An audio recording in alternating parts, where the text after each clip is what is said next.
ನಮಸ್ಕಾರ ವೀಕ್ಷಕರೇ, ಹೇಗಿದ್ದೀರಾ?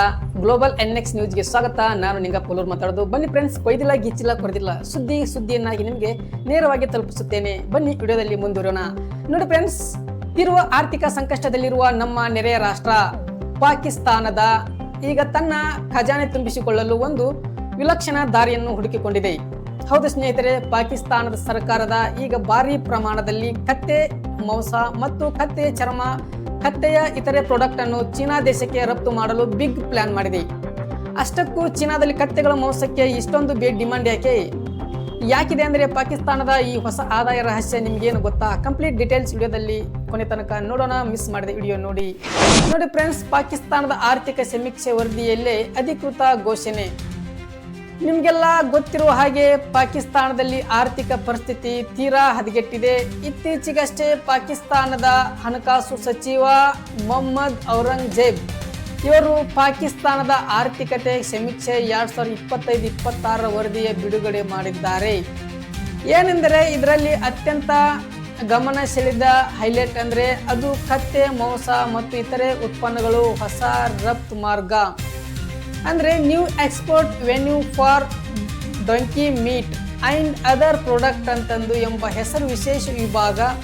ಪಾಕಿಸ್ತಾನ ಸರ್ಕಾರವೇ ಅಧಿಕೃತವಾಗಿ ಕತ್ತೆಗಳ ರಫ್ತು ಮತ್ತು ಉದ್ಯಮವನ್ನು ಒಂದು ದೊಡ್ಡ ಬಿಸ್ನೆಸ್ ಮಾರ್ಕೆಟ್ ಎಂದು ಘೋಷಿಸಿದೆ. ಚೀನಾದಲ್ಲಿ ಕತ್ತೆ ಮಾಂಸಕ್ಕೆ ಭಾರಿ ಬೇಡಿಕೆ ಡಿಮ್ಯಾಂಡ್ ಯಾಕೆ?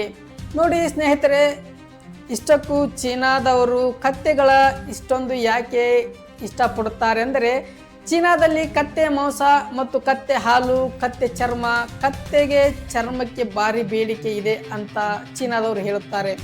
ಯಾಕೆಂದರೆ ಕತ್ತೆಯ ಮಾಂಸದಲ್ಲಿ ಗರಿಷ್ಠ ಪೌಷ್ಟಿಕಾಂಶತೆ ಮತ್ತು ಔಷಧೀಯ ಗುಣಗಳು ಇರುವ ಒಂದು ಚೀನಾದವರು ನಂಬುತ್ತಾರೆ. ಮತ್ತು ವಿಶೇಷ ಕತ್ತೆ ಚರ್ಮದಿಂದ ಇಂಜಿಯಾವೋ ಎಂಬ ವಿಶೇಷ ಜಿಲಿಟಿಯನ್ ಅನ್ನು ತಯಾರಿಸುತ್ತಾರೆ.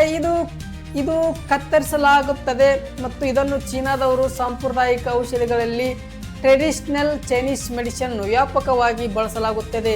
ಇದೇ ಕಾರಣಕ್ಕೆ ಚೀನಾದವರು ಇದಕ್ಕೆ ಕೋಟ್ಯಾಂತರ ರೂಪಾಯಿ ಮೌಲ್ಯದ ಮಾರುಕಟ್ಟೆಯನ್ನು ನೀಡಿದ್ದಾರೆ ಚೀನಾ ಮಾರ್ಕೆಟಿನಲ್ಲಿ. ಮತ್ತು ಮುಂದೆ ನೋಡೋದಾದರೆ ಉದ್ಯಮಕ್ಕೆ ವೇಗ ಸ್ಪೀಡ್ ನೀಡಿದ ಪಾಕ್ ಸರ್ಕಾರ ಹತ್ಯಾಗೃಹಗಳ ಸ್ಥಾಪನೆ ಕೂಡ ರೆಡಿ ಮಾಡಿದೆ. ಏನೆಂದರೆ ಈ ಬಿಸ್ನೆಸ್ ಅನ್ನು ಸುಲಭಗೊಳಿಸಲು ಪಾಕಿಸ್ತಾನದ ಫೆಡರಲ್ ಸರ್ಕಾರ ಈಗಾಗಲೇ ಚೀನಾ ದೇಶದೊಳಗೆ ಕೆಲವು ಪ್ರಮುಖ ಸ್ಯಾನಿಟರಿ ಪ್ರೋಟೋಕಾಲ್ ಅಂದರೆ ಸ್ಯಾನಿಟರಿ ಪ್ರಾಡಕ್ಟ್ ಸಹಿ ಹಾಕಿದೆ.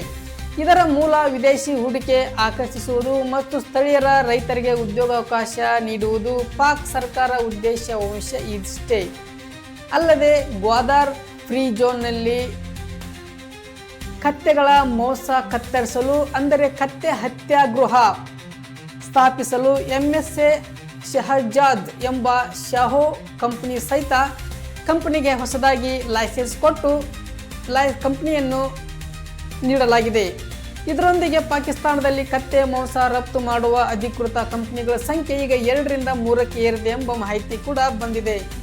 ನೋಡಿ ಸ್ನೇಹಿತರೆ, ಪಾಕಿಸ್ತಾನದಲ್ಲಿ ಹೆಚ್ಚಿಸಿದ ಕತ್ತೆಗಳ ಜನಸಂಖ್ಯೆ ಅಂದರೆ ಇನ್ನೊಂದು ಇಂಟ್ರೆಸ್ಟಿಂಗ್ ವಿಷಯ, ತಮಾಷೆ ವಿಷಯ ಅಂದರೆ ನೀವು ಪಾಕಿಸ್ತಾನದಲ್ಲಿ ಕತ್ತೆಗಳ ಜನಸಂಖ್ಯೆ ವರ್ಷದಿಂದ ವರ್ಷಕ್ಕೆ ಭಾರಿ ಪ್ರಮಾಣದಲ್ಲಿ ಹೆಚ್ಚಾಗುತ್ತಿದೆ. ಹೌದು ಸ್ನೇಹಿತರೆ, ಆರ್ಥಿಕ ಸಮೀಕ್ಷೆ ಪ್ರಕಾರ 2023ರಿಂದ ಹಿಡಿದು 2024ರಲ್ಲಿ ಕತ್ತೆಗಳ ಸಂಖ್ಯೆ 59 ಲಕ್ಷ ಇತ್ತು. ಇವಾಗ 2024ರಿಂದ ಹಿಡಿದು 2025ರ ಒಳಗೆ ಆಸುಪಾಸಿನೊಳಗೆ 60 ಲಕ್ಷಕ್ಕೆ ಏರಿಕೆಯಾಗಿದೆ ಅಂತ ಹೇಳಿದ್ದಾರೆ. ಆದರೆ ಪ್ರೆಸೆಂಟ್ ಹೇಳುವುದಾದರೆ ಇನ್ನು ಸದ್ಯ 2025ರಿಂದ ಹಿಡಿದು 26 ವರದಿಯ ಪ್ರಕಾರ ಪಾಕಿಸ್ತಾನದಲ್ಲಿ ಕತ್ತೆಗಳು ಒಟ್ಟು ಸಂಖ್ಯೆ ಬರೋಬ್ಬರಿ 62 ಲಕ್ಷಕ್ಕೆ ತಲುಪಿದೆ ಎಂದು ಹೇಳಿದ್ದಾರೆ.